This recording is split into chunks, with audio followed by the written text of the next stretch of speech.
avec un cœur grand comme ça. C'est tout Marcel Pagnol après la météo et le soir 3.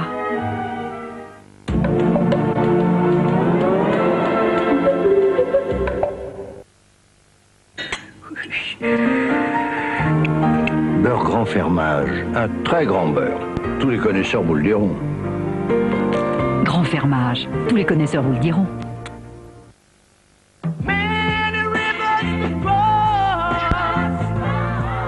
Love Ballade, 17 slow pour être heureux comme un poisson dans l'eau, avec RFM.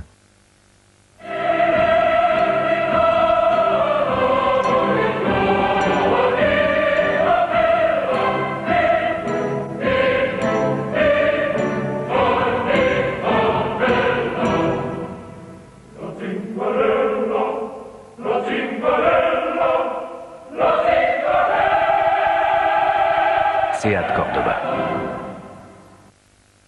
Bonsoir, je vous emmène en voyage avec Archéo Vidéo, la première collection vidéo des éditions Atlas sur les merveilles de l'archéologie. Cette semaine, le numéro 3 d'Archéo Vidéo, la Grèce archaïque. La vidéo et son fascicule, 69 francs. Les éditions Atlas, j'aime.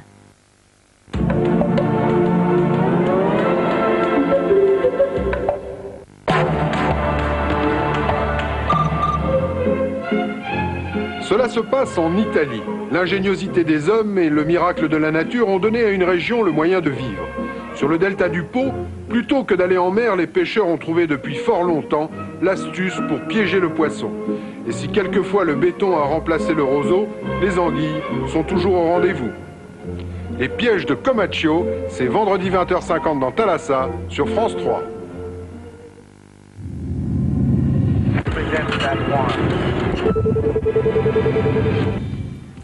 Bonsoir à tous. Une affaire d'espions américains qui se transforme en polémique franco-française. Un nouveau candidat à l'Elysée, le président de Radical, Jean-François Horry.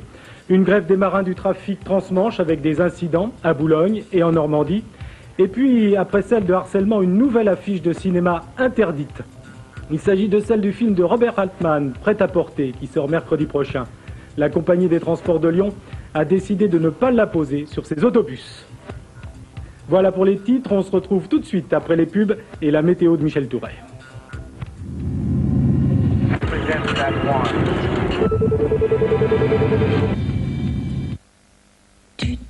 France 3 vous présente la météo. Avec les œufs matines, la fraîcheur des petits matins. Bienvenue à tous et à toutes pour vos dernières nouvelles du ciel pour aujourd'hui. Malheureusement, demain, nouveau passage pluvieux. On sortira une nouvelle fois le parapluie. Je vous propose de détailler avec l'image du globe. Et la France, bien sous les nuages, déjà aujourd'hui. Regardez l'animation satellite européenne. Elle parle d'elle-même avec ces paquets nuageux qui se suivent et se ressemblent et qui traversent tranquillement le pays. Pourquoi? Eh bien parce que l'anticyclone dort tranquillement sur les Açores. Alors, prévision de Météo France pour demain, une seule carte suffira. Du nord-est aux Alpes jusqu'au sud-ouest et à la chaîne pyrénéenne, de la grisaille assurée, avec de la neige sur les Vosges et le Jura au-dessus de 1000 mètres d'altitude, 1200 mètres sur la chaîne alpine, 1400 mètres sur le massif central et 2000 mètres sur la chaîne pyrénéenne. À l'arrière de tout ceci, un ciel de traîne, une traîne un peu plus active sur la moitié nord avec quelques ondées. Le vent va souffler assez fort près des côtes de la Manche et de l'Atlantique à 70-80 km à l'heure. Près de la Méditerranée, du soleil certes, mais du vent également à 80 km à l'heure. Les températures matinales, proches des normales saisonnières, regardez, un peu fraîches quand même sur le nord-est, entre moins 1 degré à Mulhouse et jusqu'à 9 degrés, c'est bien pour Biarritz, avec 8 pour Brest, 6 pour Paris, 0 pour Dijon, pour Langres, pour Besançon, 5 pour Nice et 3 pour l'île de Beauté. Celle de l'après-midi, proche également des normales saisonnières, mais légèrement à la hausse par rapport à aujourd'hui, entre 7 degrés à Langres et jusqu'à 16 degrés pour Bastia, avec 14 pour Marseille, 10 pour Paris, 11 pour Brest, 12 pour Bordeaux, pour Toulouse, 8 pour Strasbourg. Allez, on se préoccupe de votre week-end maintenant. Voyez ces deux cartes. Samedi, nuages éclaircis sur la Méditerranée, enfin près de la Méditerranée, vent fort 90 à 100 km à l'heure. Averse sur le nord-ouest, vent fort 80 km à l'heure. Grisaille et précipitations sur les autres régions, c'est pas très bien, une journée assez triste ou nette. Dimanche, nuages et éclaircies sur le Cotentin et la Bretagne, vent 50 km à l'heure. Soleil sur le Languedoc et le Roussillon, tramontane 50 km à l'heure. Ailleurs, eh bien, alternance d'éclaircies et de passages nuageux porteurs d'averses. Température 6 à 11 degrés sur la moitié nord, 9 à 15 sur la partie sud, proche des normales saisonnières. On revient à demain, on passe les frontières. Quel temps fera-t-il ailleurs? Eh bien, grisaille assurée sur la partie nord de l'Europe, du soleil quand même sur la péninsule ibérique, sur une partie de l'Afrique du Nord, vous le voyez, de la grisaille sur Rome avec des averses et 13 degrés, et puis du soleil, eh bien, sur Ankara, mais c'est bien loin, sur Bucarest, Budapest et Vienne. Allez, belle fin de soirée en notre compagnie. N'oubliez pas de fêter les modestes. Notre numéro de téléphone pour votre météo départementale, c'est celui-ci, le 36 68 0003. Dans quelques instants, le journal de Richard Tripot. France 3 vous a présenté la météo. Avec les œufs matines, la fraîcheur des petits matins. Ils passent chaque mois et nous volent notre argent pour soi-disant nous protéger. Tu vas tout taire. Derrick n'aime pas qu'on lui mâche le travail. Pour l'instant, nous n'avons que des soupçons. Nous n'avvons aucune preuve. Derrick n'aime pas les aveux spontanés. Les meurtres font partie de notre quotidien. Derrick n'aime que la difficulté. Mais il n'était pas question de meurtre. Ce n'était pas prévu, mais c'est pas dramatique. Il va être servi. Votre mari collabore avec la mafia. Il a sans doute participé à un meurtre. Et s'il te demande avec étonnement ce que tu veux? Il veut être lui-même. Dimanche à 20h50 sur France 3.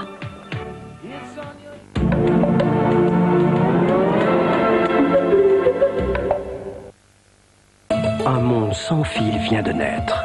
Aujourd'hui, nous faisons parler chacun selon ses désirs,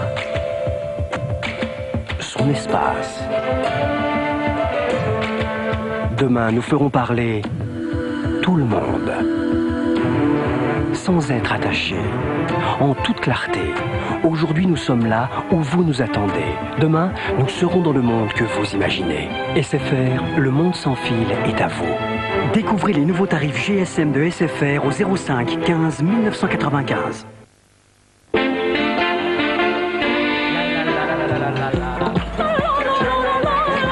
Le ketchup Amora, il faut vraiment le vouloir pour en mettre à côté.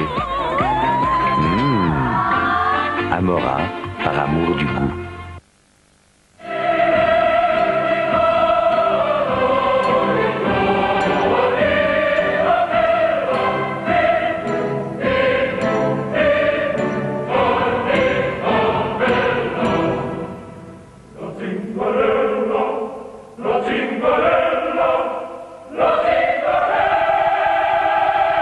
Seat Cordoba.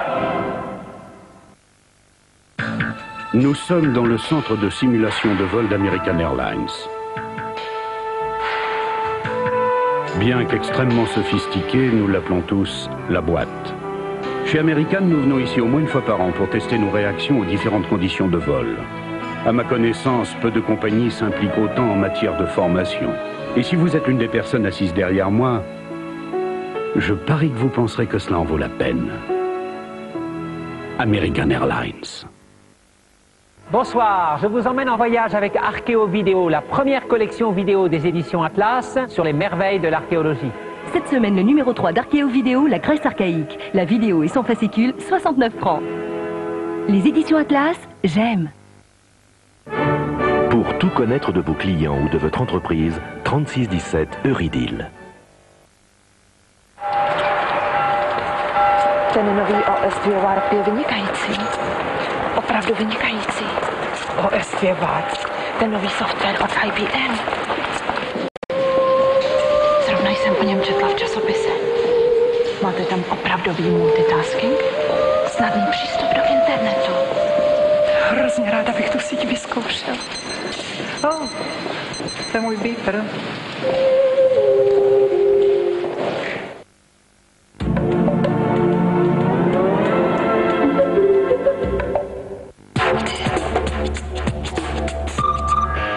Sur France 3, l'enduro du Touquet a 20 ans.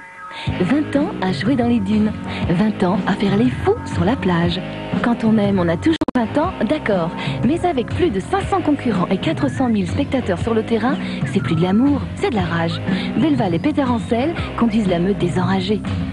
L'enduro du Touquet, départ dimanche 13h. Et dans Sport Dimanche à 15h30 sur France 3.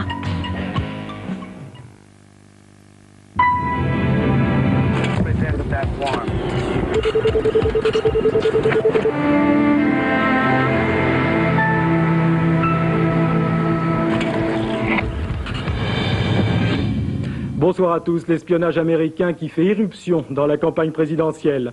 Le président radical, Jean-François Aury, nouveau candidat à l'Élysée.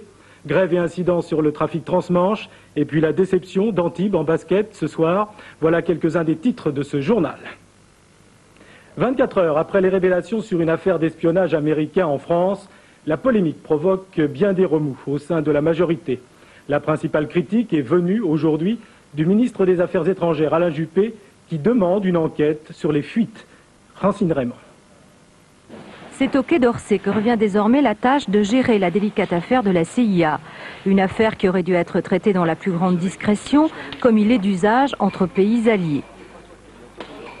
Je suis scandalisé qu'un problème délicat qui se pose entre nous, ce n'est pas la première fois que de tels problèmes se posent, qu'un tel problème donc ait pu être étalé sur la place publique en prenant le monde à témoin. Ce n'est pas correct. Une affaire de cette nature se règle généralement de service à service. Comme l'a dit dès hier le Premier ministre, jamais cette affaire n'aurait dû être rendue publique et je souhaite que le gouvernement français puisse diligenter une enquête qui fasse toute la lumière sur l'origine de ces fuites. Une affaire révélée hier par le journal Le Monde et que Matignon s'emploie aujourd'hui à dédramatiser. Le gouvernement français a effectivement demandé le départ de citoyens américains soupçonnés d'être des agents de la CIA. Mais la publicité faite autour de cette affaire d'espionnage, France et États-Unis sont membres de la même alliance, étonne beaucoup Washington. Le gouvernement américain récuse toute accusation d'espionnage, estimant qu'il n'y a aucune raison d'expulser un seul Américain de France. Le porte-parole de la Maison-Blanche rappelle que la France est en pleine campagne électorale et le gouvernement français soumis à de fortes tensions. Et ce soir sur TF1, Jacques Chirac a qualifié d'inacceptables les fuites sur l'espionnage américain en France. De son côté, Édouard Balladur effectuait aujourd'hui son premier voyage en province en tant que candidat. Le Premier ministre a réagi à la demande d'Alain Juppé concernant l'enquête sur les fuites et a estimé que cette demande aurait pu ne pas être exprimée publiquement. Ce déplacement à Tours a été marqué par plusieurs manifestations de lycéens et d'étudiants qui demandaient au Premier ministre de répondre à leurs questions. Cette affaire d'espionnage américain révèle une nouvelle fois la lutte qui oppose Alain Juppé à Charles Pasqua. Analyse de Gilles Leclerc. En dehors de l'aspect diplomatique qui reste tout de même essentiel et la déclaration très ferme d'Alain Juppé placée dans une position délicate à l'égard de Washington, derrière cela, il est évident qu'il y a aussi un contexte franco-français. Beaucoup d'observateurs notent qu'on est passé un peu vite de l'affaire des écoutes téléphoniques à celle de l'espionnage américain. De là à parler d'opération diversion, plusieurs soutiens de Jacques Chirac l'affirment. Lionel Jospin, de son côté, ironiquement, pose aussi la question. Il est vrai que Charles Pasqua, qui faisait figure de roc inébranlable aux côtés d'Édouard Balladur, est aujourd'hui fragilisé depuis l'affaire des écoutes. Ses adversaires ne s'y trompent pas, le bouclier principal d'Édouard Balladur est bien devenu une cible. Si l'on ajoute à cela le climat conflictuel entre le Quai d'Orsay et le ministère de l'Intérieur, les relations parfois orageuses entre Alain Juppé et Charles Pasqua, plus le contexte électoral que l'on connaît, on comprend aisément que la cohabitation dans un même gouvernement de deux écuries différentes, cette cohabitation devient crispée à 2 mois jour pour jour du premier tour de l'élection. La course à l'Élysée compte depuis aujourd'hui un nouveau candidat, le président de Radical, Jean-François Aury. Une candidature qui est loin de faire l'unanimité, même au sein du propre parti du candidat. Reportage de Véronique Gorel et Stéphane Taponnier. Ça y est, c'est parti. Il y a quelques heures encore, Jean-François Aury n'était pas candidat. Ce soir, il est en campagne. Au siège de Radical, les militants s'apprêtent à envoyer des milliers de professions de foi. Le dialogue avec Lionel Jospin n'a pas abouti, alors les radicaux feront cavalier seul, sans état d'âme, en refusant l'idée qu'ils seraient aujourd'hui les diviseurs de la gauche. Je ne crois vraiment pas que la présence de Radical dans cette élection soit un affaiblissement pour la gauche. Au contraire, je suis convaincu que ça va être un renforcement. Alors moi, je vais me battre effectivement pour faire gagner la gauche. On a une partie de notre électorat qui n'ira pas voter pour Lionel Jospin. Et qui, de toute façon, en plus de ne pas voter pour Lionel Jospin, n'ira pas voter du tout. Oui, mais voilà, la candidature de Jean-François Aury suscite quelques réserves parmi ses proches, notamment certains élus plus enclins à soutenir Lionel Jospin dès le premier tour. La politique, c'est l'art des additions, c'est pas l'art des divisions. Et notre chance de gagner, c'est que la droite est divisée, alors évitons d'en faire autant. Réponse du berger à la bergère. Moi, j'ai une déclaration à l'AFP de Michel Platteau qui dit un parti qui est absent de la compétition élyséenne est un parti mort. C'est une décision ancienne, il a eu le temps de changer d'avis. Aujourd'hui, ce qui importe surtout à Jean-François Aury, c'est de savoir si Bernard Tapie le soutiendra. Bernard Tapie, celui par qui le miracle est arrivé. 12% aux européennes, Jean-François Aury lui-même parlait d'un hold-up électoral. En se présentant, il pourra vérifier lui-même ce qu'il reste du butin.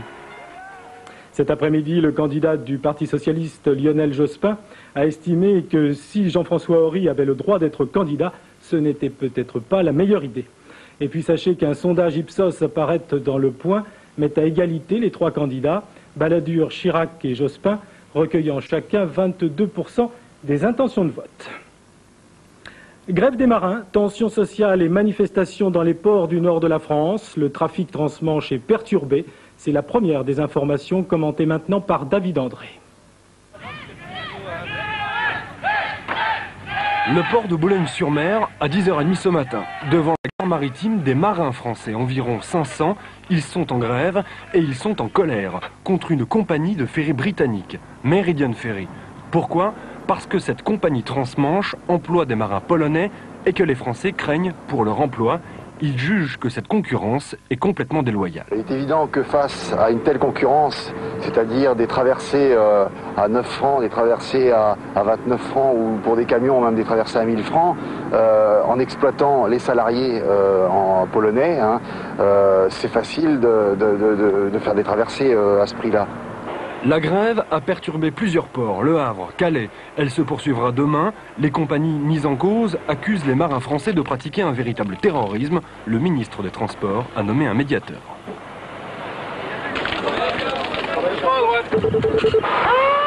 L'organisation écologique Greenpeace a fait beaucoup de bruit. Elle a tenté de perturber le départ du bateau avec des Zodiacs, mais rien n'y a fait. Le Pacific Pintail, qui transporte 14 tonnes de déchets nucléaires, retraités par l'usine de La Hague, est parti ce matin pour le Japon. C'est une première, le cargo est sous très haute surveillance, l'itinéraire est dit-on tenu secret, la traversée durera près de 2 mois. Greenpeace a annoncé qu'il suivrait le bateau pour tenir l'opinion publique informée.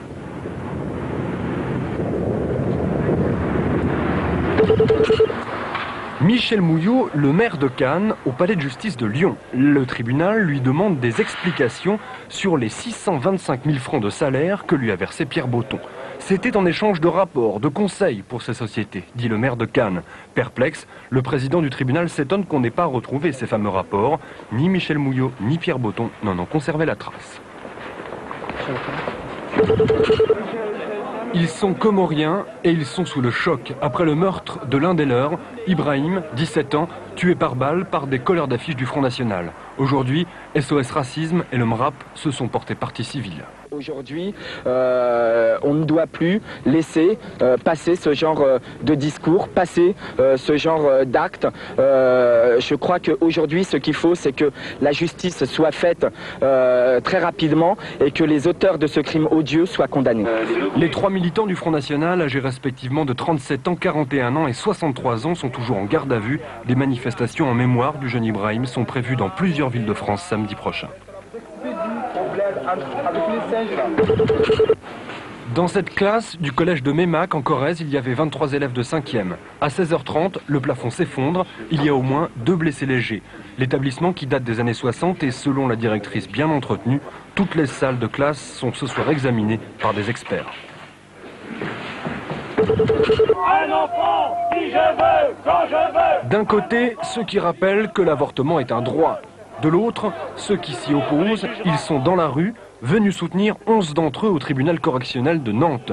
11 membres d'un commando anti-IVG qui avait investi un hôpital de la ville. Les manifestants en sont même venus aux mains.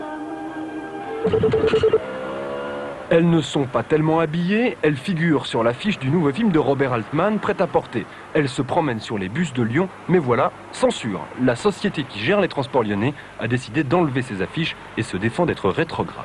Rétrograde, je ne sais pas. Ce que je peux dire simplement, c'est qu'au titre de la gestion du réseau de transport urbain, nous devons être extrêmement attentifs à tout ce qui est susceptible de choquer ou de gêner notre clientèle. Cachez donc ce sein que je ne saurais voir. Il y a quelques semaines, c'était les affiches du film Harcèlement qui avaient été retirées dans plusieurs villes de France. Ce qui est sûr, c'est que les censeurs font involontairement de la publicité aux censurés. On a encore une chance d'être surpris. Sport, une déception et une confirmation ce soir en Coupe d'Europe de basketball. Confirmation pour Limoges qui arrive en tête de sa poule après sa victoire sur les Allemands de Leverkusen. Déception en revanche pour les Antibois qui ont dû s'incliner face aux Italiens de Trévise. Jean-Philippe Guillain. Trévise en vert va réussir un magnifique début de match. Les Italiens sont très adroits à 3 points. Antibes flotte en défense. Trévise se détache largement et mène de 17 points à la mi-temps. Un handicap pratiquement insurmontable. Et pourtant, les joueurs de Jacques Monclar vont se jeter sur chaque ballon pour tenter de revenir au score. L'écart s'amenuise pour atteindre 4 points. Reden, Rivers et Richardson profitent d'un relâchement des Italiens. Mais Trévise ne craque pas et se qualifie 87-83 pour la finale de la Coupe d'Europe. Si Antibes est éliminé, Limoges est toujours dans la course en championnat d'Europe cette fois. Face aux Allemands de Leverkusen, les jaunes ont balbutié pendant 20 minutes avant de prendre un net avantage sur leur adversaire beaucoup moins technique. Grâce à cette victoire, 63-47, Limoges se qualifie pour les quarts de finale pour la 3e année consécutive. Prochain adversaire des Français, les Italiens de Pesaro. Et puis en football, sachez que l'équipe de Nantes est entrée dans l'histoire ce soir en réalisant un 27e match consécutif sans être battu. Les Nantais ont fait match nul à Saint-Etienne, un but partout. Et puis il y avait un autre match comptant pour la 27e journée du championnat de France de football. Et là, Paris Saint-Germain a écrasé Lyon, 4 buts à 1. Les industriels du textile veulent moderniser leur image de marque et ils vont le dire demain à l'occasion de leurs états généraux. Ce secteur entend bien s'adapter aux modes et aux contraintes commerciales du moment. Voyez un exemple dans une entreprise du Sentier, au cœur de Paris. Reportage de Rosenkerlan et Victor Harich. 10 millions de francs de bénéfices, des chemisiers haut de gamme vendus partout dans le monde, même en Asie. Belle performance pour cette entreprise du Sentier à Paris. La clé du succès, la rapidité d'exécution. Ça va très vite, on perd moins de temps qu'à la main et c'est beaucoup plus précis. Donc, vaut mieux avoir une belle machine. De la conception à la livraison du produit, l'ensemble des informations sont traitées sur des outils informatiques, notamment de haute technologie, pour pouvoir permettre d'assurer un gain de temps et un cycle maximum de 2 mois. Il ne se passe donc que 2 mois maximum entre la commande d'un client et la livraison du produit fini. 2 mois pendant lesquels il faut tout faire, parce qu'ici on ne fabrique que ce qui est commandé, pas de stock. Et 2 mois pour le textile, c'est peu. Cela veut dire que l'entreprise ne se contente plus de 2 collections par an, printemps-été et automne-hiver, mais de beaucoup plus. Alors ça, c'est tout le côté Spencer qu'elles adorent, parce qu'elles peuvent le porter dehors. Vous aimez ? Oui, elles aiment, et pour cause. Plus il y a de collections, plus on colle aux tendances de la mode. Au temps des campagnes électorales fleurissent toujours les lobbies. On peut dire que nous traversons actuellement la pleine période de floraison. Il y a 2 jours, c'était les femmes. Demain, ce sont les industriels du textile qui vont expliquer combien ils sont modernes et combien il faut réduire les charges sociales. Dimanche, ce seront les agriculteurs, sans oublier le BTP, la CFTC, la CFDT, les avocats, les notaires, les PME et j'en passe. Tous ces groupes ont ou vont dresser la liste de leurs doléances en espérant que les candidats en retiendront certaines. Cela peut marcher. Par exemple, Abbé Pierre plus lobby des promoteurs plus professionnels du bâtiment égale réforme des droits de mutation. Une réforme que l'on trouve justement dans beaucoup de programmes. A l'inverse, les déceptions sont souvent à la hauteur des espérances. Prenez le CNPF avec Édouard Balladur ou bien les syndicats avec les derniers gouvernements de gauche. L'Europe, les États-Unis et le Japon, réunis au sein du G7, vont tenter ce week-end à Bruxelles de mettre de l'ordre dans les communications du futur. Imaginez votre téléphone, votre télévision et votre ordinateur personnel réunis en un seul outil. C'est ça la société de l'information. Disposer et partager chez soi la connaissance, accéder aux vidéothèques les plus éloignées et en sens inverse, pouvoir recevoir à domicile l'éducation, la formation, voire même, pour les pays pauvres ou les régions reculées, les soins de santé à distance. Un outil qui devrait permettre de recréer des emplois à l'extérieur de l'entreprise, voire même de fabriquer des produits à distance grâce à la réalité virtuelle. Cette société, malheureusement, part aujourd'hui dans tous les sens. Multiplicité des normes, protectionnisme des États, agressivité des grands groupes industriels. Et un consommateur au milieu qui ne sait pas très bien à quoi tout cela va servir. Un des problèmes qui se posent, c'est celui du triage, de l'aiguillage de l'information, d'aider les gens à avoir accès à l'information pertinente et de ne pas être submergés sous un flux d'informations qui finalement aboutit à un chaos, à un surplus d'informations. 11 projets concrets seront proposés aux États, dont par exemple un marché global, accessible à toutes les petites et moyennes entreprises, ou encore une bibliothèque des connaissances de l'humanité, accessible à chaque citoyen. La page Sortir, ce soir, nous emmène à l'Assemblée nationale, où pour la première fois, le public peut découvrir des œuvres du peintre Delacroix, conçues spécialement pour le Palais Bourbon.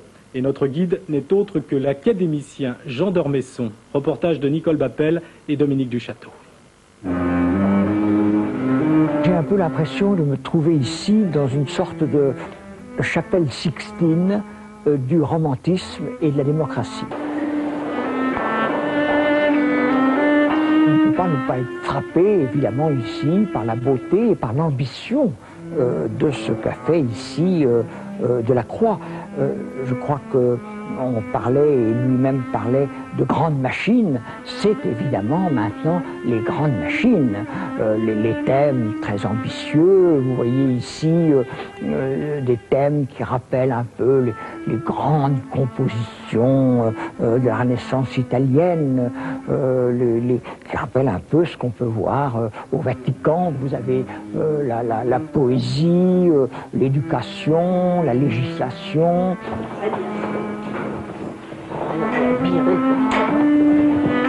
C'est très très beau.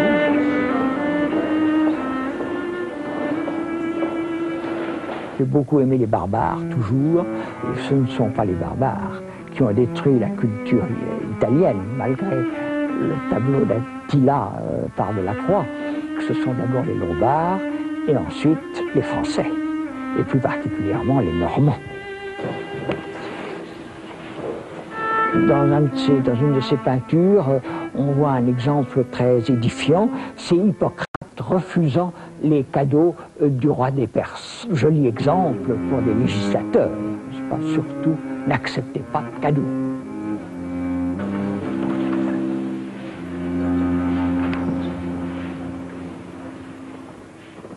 Voilà, et ces salles sont exceptionnellement ouvertes au public et c'est gratuit jusqu'au 1er avril. Comme chaque soir, voici la revue de presse préparée par Alain Dévé, la une des quotidiens que vous trouverez demain dans vos kiosques. Ce n'est plus une campagne, c'est une foire d'empoigne. Le Midi Libre donne le ton. Après l'affaire des écoutes téléphoniques, voici maintenant, écrit le journal de la Haute-Marne, l'affaire des fuites concernant 5 espions américains. Juppé demande une enquête sur ces fuites, souligne François, et cela provoque un sacré couac d'après le télégramme de Brest. Quel pastis au Quai lance ironiquement Info Matin. Pour le Méridional, décidément dans la majorité, tout fait affaire. Le tir croisé continue, affirme le républicain Lorrain, et ce n'est peut-être pas fini, car à droite, note la Charente Libre, on rend coup pour coup. La candidature de Jean-François Horry fait également la une de vos quotidiens. La Dépêche du Midi note qu'il y a désormais 12 candidats. Pour les dernières nouvelles d'Alsace, Horry brouille les cartes, mais c'est un coup dur pour Jospin, reconnaît la République du Centre. Les quotidiens du littoral, eux, mettent en évidence, comme la Voix du Nord, la colère des marins. La presse de la Manche souligne que le blocus est total. Ouest France espère que le médiateur calmera les esprits. Et puis pour terminer, cette belle histoire que raconte à la une le Provençal. Caroli, 2 ans, était tombée dans la piscine et c'est son petit chien Jody qui l'a sauvé de la noyade. C'est joli, non ? Fin de cette édition. Dans quelques instants, vous retrouvez Marcel Pagnol avec un documentaire de Jean-François Bedel. Demain, 3 jolis sourires pour vous présenter l'information, celui de Laurence Bobillet à 12h45, celui d'Élise Lucet à 19h et enfin celui de Catherine Matoche à 22h50. Très bonne nuit à tous.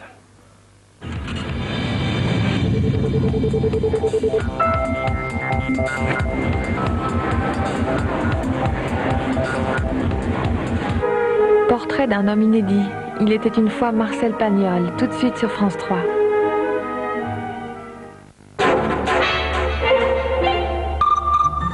L'homme réparé dans un bus. Un bout de plastique par-ci, un chouïa d'électronique par-là, et ça repart. Ingénieurs et robots prennent le scalpel. Et pour ceux qui craignent le syndrome de Robocop, restez calmes. On répare seulement à la demande dans un bus. Vendredi à 23h15, Élise Lucet surveille l'opération sur France 3. Il était une fois Clint Eastwood, Telly Savalas et Donald Sutherland. Pour une poignée de lingots, ils étaient prêts à tout. De l'or pour les braves, c'est le salaire de la guerre. Lundi, sur France 3. Du blé! Du blé! J'en entends un que ça fait rire. Et voilà, tout là. Il est là. Ça, c'est Aubignan. Ça va pas mal, celui-là, ça va pas mal. C'était bien. Mais moi aussi.